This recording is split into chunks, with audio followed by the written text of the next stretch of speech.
Welcome back to the Day After Saturday podcast. I'm Krish Gupta. I'm Jackson Juzang. Today we're extremely lucky to have a Fox Sports analyst, Big Noon Kickoff member, World Cup host, bowling Bowling God, I believe is the term. God, yeah. Bowling God. And WWE 24/7 champion, can't forget about that, Rob Stone. Thank you for being here with us. I'm going to say it again, Hambo. Hambo, you guys did your Wikipedia research. Good work. Good work, gentlemen. You got me. Well, let's dive right in. You grew up in Connecticut, went to Colgate, majored in English there. I'm an English major also, so English major. Oh, boy. Good stuff. All the while became an All-Patriot League selection, and then immediately dived into sports commentating with ESPN. So could you talk a little bit about how all those factors combined into jumping into a career so early? Sure. My dad was always very focused on the future for me and wanted to make sure I had things laid out properly. So he would tell me, hey, man, college is the best 4 years of your life. He was right.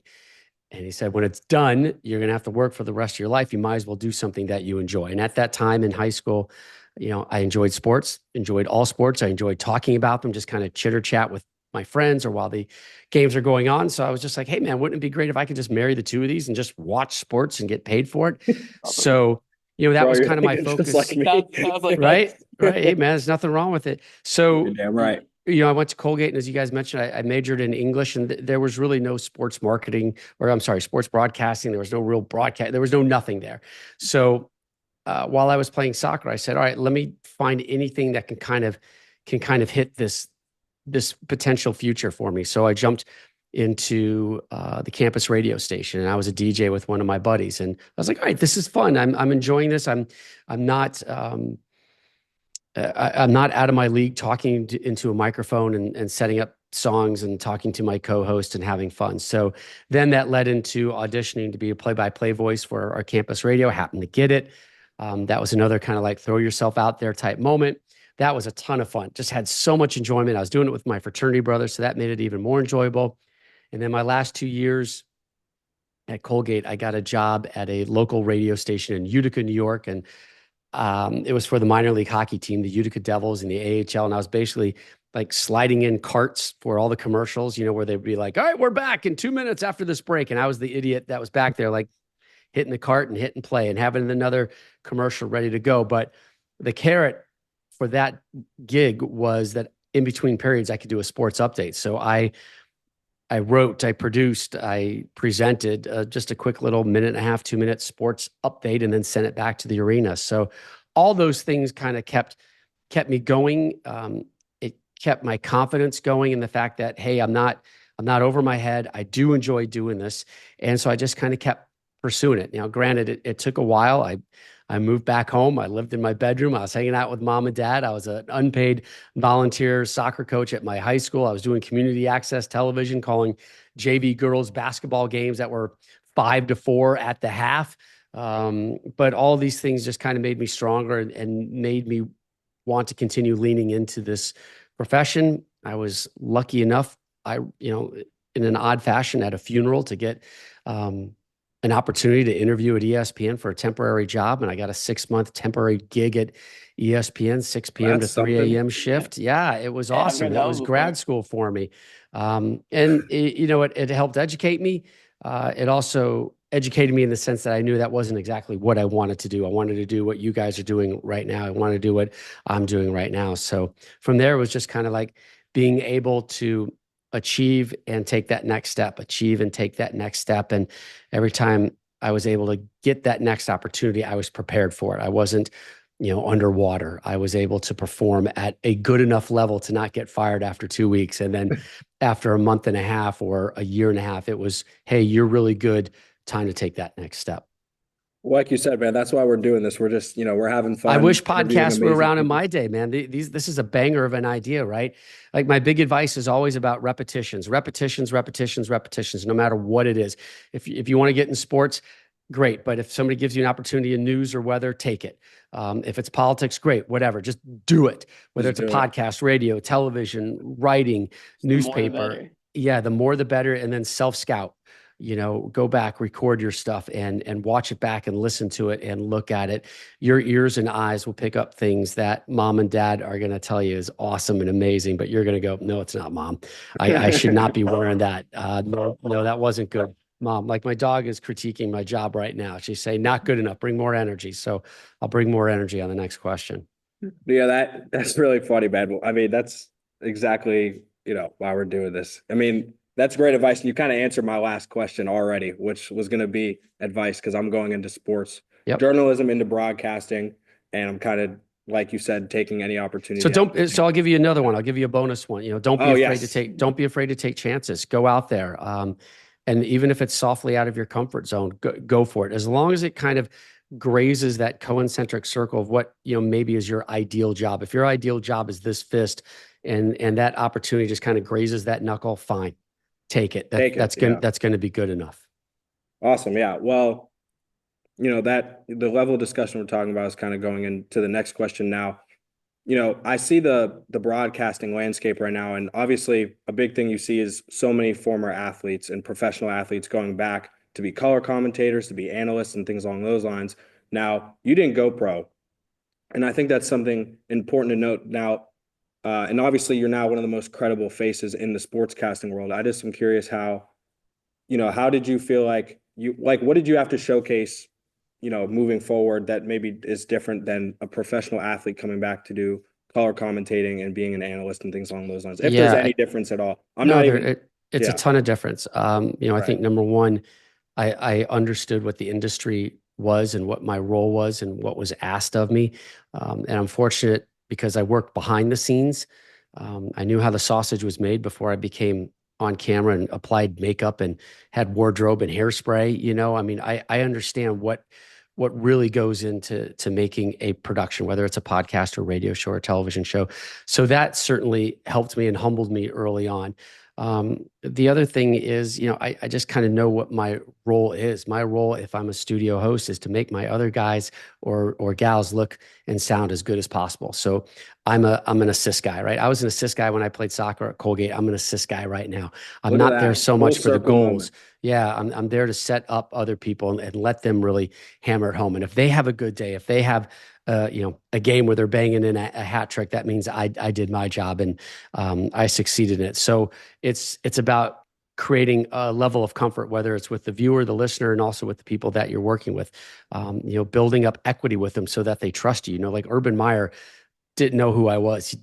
Not that he didn't trust me, but I had to earn my stripes with him. And now Urban and I talk, 5 times a week, whether we're out of season or in season. And he trusts me that because I don't put him in bad spots. And I remember things that he would say while we're watching games. I'm like, oh, coach has got to take on, I don't know, the USC defense, right? And I can kind of store that away. And I know at some point I can go back to him because he clearly has a thought. He clearly has, it's inside of him to bring up this topic. So even if it's a random out of nowhere, all of a sudden we're talking about USC, I know coach has these deep thoughts about what the USC defense is right now. And I'm setting him up to knock it out. So it's creating trust. It's creating a welcome bat, like you want to spend, for Big Noon Kickoff, it's a 2-hour show.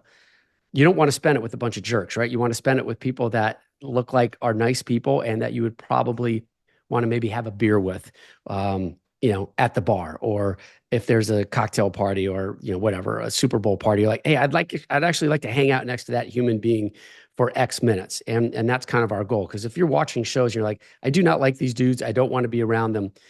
I'm not going to waste my 2 hours, my hour, my 30 minutes to be with them. I'm going to move on. So be welcoming, be trustworthy, be creative, be fun.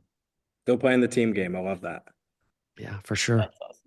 I was just curious, you've been able to cover like such a wide array of sports and in the best possible way, like from Big Noon Kickoff to the World Cup. Like these aren't small events. Horse derbies, like the Kentucky Derby. Hey, I've done small events, man. I did the Nathan's hot dog eating competition. I did NCAA tennis. Big. I did the great outdoor games. Yeah, that's awesome. All those things, but it goes to that earlier point. Like all those things, all they did is just they made me better in some way, shape, or form. And the other part of it too is like the variety. The varieties works for me. Maybe it doesn't work for everybody. I love soccer. Soccer is my DNA. Soccer is what got me into this business.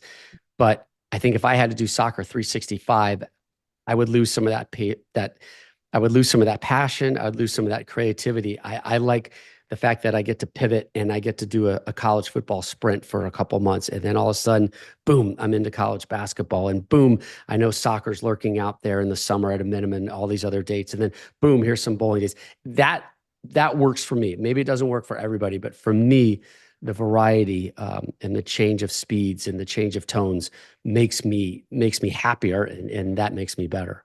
That year-round calendar seems like a dream job to me. Yeah, personally, yeah. I mean, also, yeah, like, so yeah, you feel like the tone and using different language and diction, like when you're talking about different sports, you feel like that stuff helps you with other sports as you go along. Yeah, I mean, each sport has their different niches, right? Correct, and also their different cycles and their different values of importance. And a U.S. soccer friendly versus Guatemala is night and day compared to Saudi Arabia versus Lionel Messi in Argentina at the World Cup, right? So there's different tones that you learn to hit. This is important because but you're always kind of a salesperson. I do look at myself as a bit of a salesman. If I'm doing a pregame show, my goal is to bring as many people under the tent as possible and keep them there for as long as possible. If I'm on for 2 hours prior to, Penn State, Ohio State, my job is to make those people want to stick around and want to watch that game and say, I got to watch this, and I got to tell them to stick around, and I've got to stay there for as long as I can. So I'm a salesperson. I'm there to create time spent viewing. I want you to watch our presentation for as long as you possibly can. Yeah, awesome. And I remember waking up at like 6 a.m., 5:30 for that Saudi Arabia Messi game. Right? I was just It was amazing. So I think I turned it on at halftime. And it was you guys all at halftime. Well, nobody was expecting it, right? Nobody was expecting it in that type of thing. And the other thing too is that that's the beauty of sports. And that's why I'm so fortunate to be here, because every day it's a different script. And the script makers always seem to come up with amazing things that you didn't think could happen. Saudi Arabia beating Lionel Messi and Argentina. Nobody's writing that script. Nobody. They're like, "Are you kidding me? Send that back for a rewrite." But that's the beauty of sports, because there is no rewrite. It is happening live. It is the ultimate reality television. Now, it's funny. So I thought of a little like interactive thing possible. Now, you just talked about keeping people under the tent, and I think that's really cool. And I think something about you, and maybe in the bowling world at least, you have the Stoneisms. All right, this is my Wikipedia research coming into play. Mm-hmm. You have the Stoneisms. That's literally what it says on Wikipedia too. It literally is Stoneisms. What would you? Yeah, but what would you? Would you call it something different than a Stoneism or no? No, it's actually kind of spot on. It kind of works, right? Okay. Now, we want to make our own Stoneisms, but unique to something else. I mean, like, sure.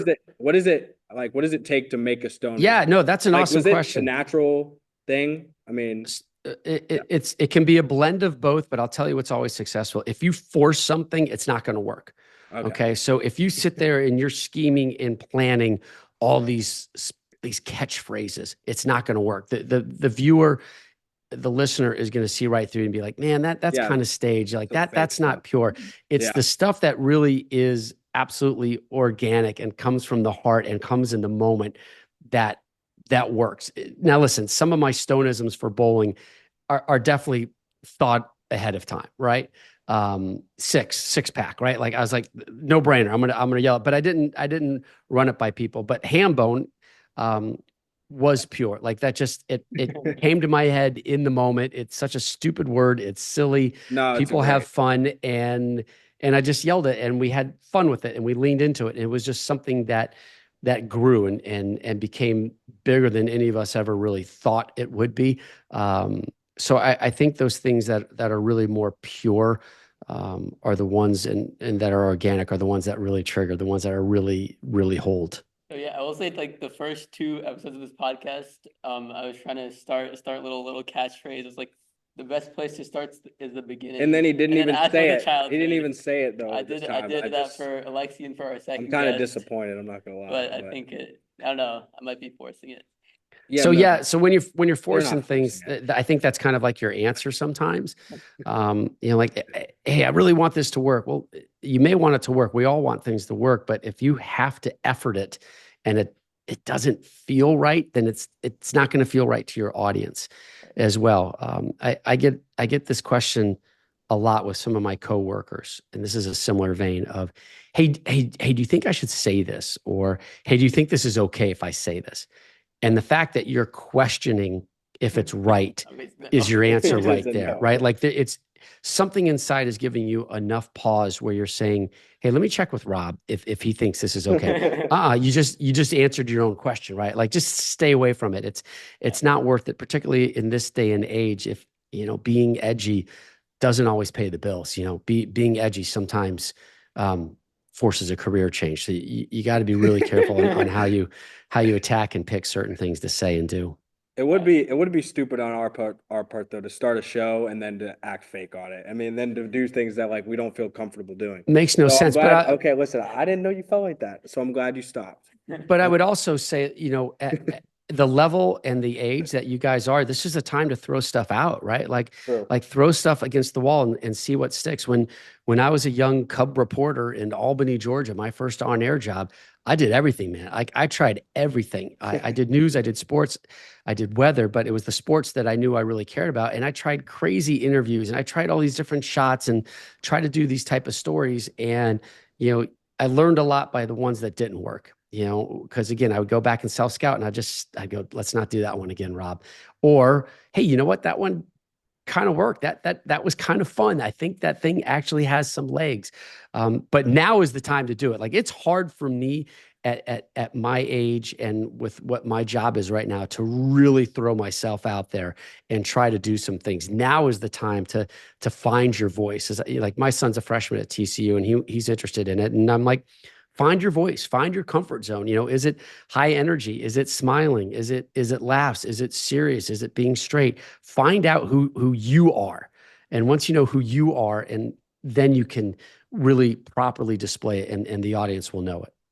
Well, I appreciate all this advice a lot. I don't know. Are you looking to go into Full broadcasting? of advice. Looking to go into You make sports. me I mean, feel it's like an advice old man. I mean, it's things that you like consciously think about, but then when you actually get to doing the podcast, you start thinking about like this is a stage and all this BS and Yeah. things like that. So it's refreshing to hear it live on the show, and like it's something that we can think Some about. validation. It never hurts, right? Validation that as well. Yeah, right. Now we're gonna have a little transition now. You're in the middle of doing big noon kickoffs every Saturday, and I'm just curious. We're gonna ask you some college football questions. Oh boy. I know. Put you on the spot. Yeah. All right. We're not going crazy, That's but all right. no. All right. So, what has been your favorite place or atmosphere to be in, like for these big noon kickoffs? Because I know obviously you guys all travel and Yeah, it's a good one. We actually answered this question on our podcast, the triple option today. oh The okay. answer is for me, it's the new spots that we get to go to because we get to learn more about that culture and that fan base and the excitement. And I like going to some of these programs that don't get the love and attention, like an Ohio State, a Michigan, a Penn State, like these programs that are used to it, right? They're like, oh, big noons here. Oh, game days here. You're like, it's almost sometimes an inconvenience. But when you get to go to a place like UCF or you get to go to a place like Colorado last year when the prime thing was happening, we're going to BYU this Saturday.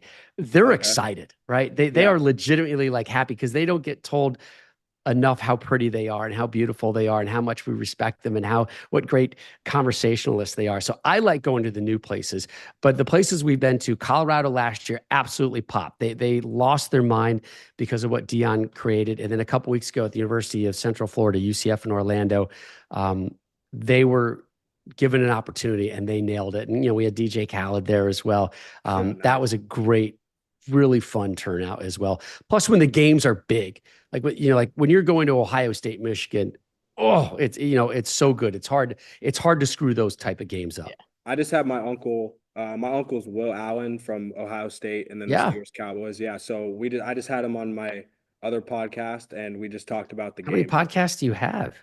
Just another one called PBJ. It's another outside one. It's like a media collective, 2 though. podcasts. Look at you. You I'm go, trying. man. I'm trying. I'm trying to build some platforms. Anyway, yeah, no. So yeah, we were talking about the game though for like 30 minutes and just the certain plays, and I know you guys do that game at the end of the year, so that's gonna be always It's going to exciting. be a fun one. All right, next question. Go. Okay. All right. Rapid So, fire. all right, this is the rapid fire. So, do you have in your mind right now? We're still decently early into the year. Right. Last weekend was just absolutely insane. Chaos. So, yeah, it was just complete chaos. Do you have any idea who you think are going to win these big four conferences: SEC, Big Ten, Big 12, ACC? Please say Pitt for ACC because I'm from Pittsburgh. That would be fun. We're in Pittsburgh. In the north side, North Hills. Okay, my wife's from the South Hills. Oh, really? That's awesome. ACC. Pitt. It's not going to be Pitt. Sorry. And I do like Pitt. I'm kind of feeling Clemson. I feel like Miami has had a couple brushes with, they've had some lucky calls the last couple of weeks. And I think Michael eventually Irvin that was on his knees last yeah, weekend. I think eventually that catches up to you. So I think Clemson is better than what they showed in week 1. So I'll go Clemson in the ACC. In the Big 12, it's wild, man. I think it's going to be BYU, Iowa State. And I think both those programs can cause some people some issues. The SEC is going to be, woof. I think it's going to be Georgia. I don't think it's going to be Texas. I don't think it's going to be Alabama. I saw I saw your podcast and I saw you saying 9-3 Georgia. They're still Georgia, man. They're good. And particularly what they did in the second half at Alabama to come back when everything was against them. That was one of the most insane games I'd ever seen. I mean, Texas is really good, but I think I believe a smidge more in Georgia. And in the Big Ten, it's Ohio State's to lose. Although this week with Oregon is, they're going to learn a lot. They haven't been tested, but that roster is so dang steep. So, but like from the Big Ten, I think Oregon and Ohio State are going to be there. I think Penn State has got a good chance. I think USC, believe it or not, has an outside path. I hope the Big 12 gets 2 programs in. I really do. I hope the ACC gets 2 programs in as well, but it's going to be heavily dominated by the SEC. I think you're looking at 4 to maybe even 6 SEC programs, which is insanity. Be nice to see Boise State in there. Love a Boise State. Yeah, I know that's what I was thinking of when you were talking about noon kickoff. Like that would be a really cool place to be. Agreed. Field, God bless the Mountain West, right? They just kind of get pushed aside sometimes, and that bothers me. I like the underdog. I like those other little stories, and that's why I'm excited about the Big 12 this year. I think the Big 12 is sneaky good. And you're right. I hope Boise State and Ashton Genty get that opportunity on a big proper stage to be like, hey man, look at us, look at the Broncos. Remember what we used to do to a lot of teams, and we're more than just this blue turf. Now, going back to Texas, obviously Arch had been starting the last 2-3 weeks, something like that. Yep. Are you putting Quinn back in there, now that he's back? I know. That's a great question, right? The guys like Mark Ingram and Leinart and coach would be like, hey man, you don't lose your job because of an injury. And I'm like, yeah, you do. Happens all the time. Maybe you say that, but the greatest quarterback of all time is the direct definition of that. Right? It's gonna happen. And so Arch did really well. I don't know if Arch did well enough where Sark is like, hey, Quinn, sorry about this. I think Arch has proved that he is such a mature young man that he's able to understand the fact that he can come in, perform at a high level, and then go back to a secondary seat because he's going to be the man, and it's going to happen really soon. And if you're Texas, that's one of the reasons they're one of the favorites, because more times than not, you need 2 quarterbacks, whether it's in the NFL or college football, to achieve your ultimate goals. And Texas clearly has that. But it sounds like, and everything the way that Sark has phrased it, it's Ewer's team, and he is back. And Arch did what needed to be done, like kept the ship running and humming. And now it's Quinn coming back in. And I think Arch understands that. And if Sark was smart, and I'm sure he was, he had these conversations with Arch ahead of time, right? Like, hey man, can't wait. This is your moment. Crush it. We're excited. But when Quinn's healthy, Quinn's going to come back and take it. But man, we need you right now. We're all in. Yeah. I mean, I've become a Texas fan the past couple of weeks. I'm a Giants fan, so this dude wants is Arch Manning. Arch Manning next year. Yeah, we'll take the year off next So year. you're not enjoying the Daniel Jones era. All right. Starts to get a little I understand. I understand. It is also important to know that Arch has publicly said that he wants to stay there throughout his entire collegiate career and develop and He's clearly had the opportunity to leave, right? And I give him a lot of credit for how he's managed his time in Austin already. That definitely speaks to his maturity for sure. Yeah. Right.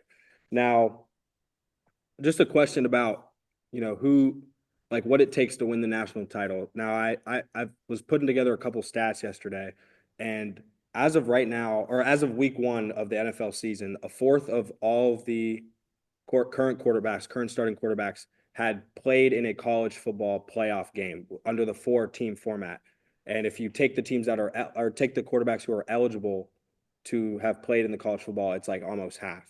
Now, again, that's just the quarterback position, but I was gonna ask you, what do you think is the most important factor of a team to win the national title? Locker room, there's parity and health, and health. you hit quarterback. It's the most important position in the game, right? You don't win without a quarterback. Even if that quarterback is a manager, they got to be able to manage the game and get it to the stars, right?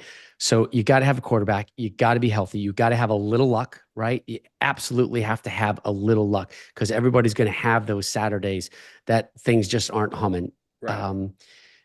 And then in the end, I do think running the ball and defense is what really, really matters. I think if you ask coaches, they're like, we got to win the line. We got to be strong up front on both sides of the ball. And we've got to be able to run because that controls the clock, that controls the tempo, that keeps the other team off the field. And we got to be able to defend against the run. So it's fun and sexy to watch teams whip the ball and throw it around and do all this stuff. But in the end, I think if you ask the really intelligent, high-level people in football, run the ball and stop the run.